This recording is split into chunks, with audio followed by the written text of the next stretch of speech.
అందరికీ ప్రైజ్లాడండి. తగ్గించుకొని చేయు ప్రార్థన.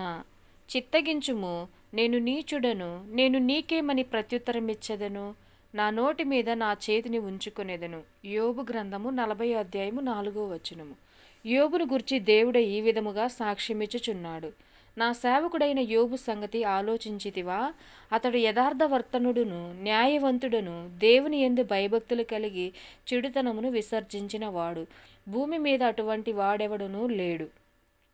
యోబు 1:8. కానీ యోబు అయితే తన్ను తాను తగ్గించుకొనుచు, నేను నీచుడను, నేను నీకేమని ప్రత్యుత్తరమిచ్చెదను అని అనుచుండెను. నీవు దేవుని సన్నిధికి ఇటువంటి మనస్సుతో వెళ్ళుచున్నావా?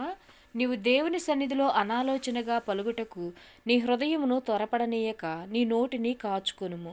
దేవుడు ఆకాశమందున్నాడు, నీవు భూమి మీద ఉన్నావు. కావున నీ మాటలు కొద్దిగా ఉండవలెను. ప్రసంగి 5:2. నీవు దేవుని సన్నిధిలో ఎక్కువగా మాట్లాడుట కంటే ఆలకించుట శ్రేష్టము. అనేకులు దేవుని మాటలు వినుటకు బదులు అనాలోచనగా మాట్లాడుచు మనుషులను విసిగించుట చాలదన్నట్లు దేవుని కూడా విసిగించెదరు. పాపము కడుగుకొనకుండా చేయు ప్రార్థనలు, ఇచ్చు అర్పణలు నేను అంగీకరింపను. అవి నాకు హేయములు. అవి సహించలేక విసికియున్నాను. యెషయా 1:14 ప్రభు చెప్పుచున్నాడు. పెదవులతో చేయు ప్రార్థన కంటే హృదయాంతరంగంలో నుండి వచ్చు చిన్న ప్రార్థనే మేలు.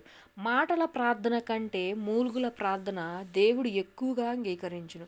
మనం యుక్తముగా ఎలాగూ ప్రార్థన చెయ్యాలో తెలియదు, కానీ ఉచ్చరింప శక్యము కాని మూల్గులతో ఆత్మ తానే మన పక్షముగా విజ్ఞాపన చేయును. రోమా 8:26.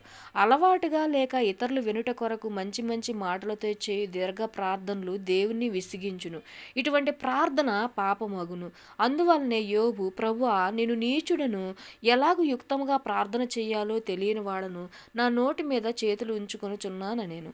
ప్రభువా, ఎన్నోసార్లు నా హృదయమును కడుగుకొనకుండా, నా చేతులను శుద్ధి చేసుకొనకుండా, నన్ను నేను తగ్గించుకొనకుండా చేసిన ప్రార్థనలతో నిన్ను విసిగించితిని. ప్రభువా, నాకు తగ్గించుకొని చేయు ప్రార్థన నేర్పు.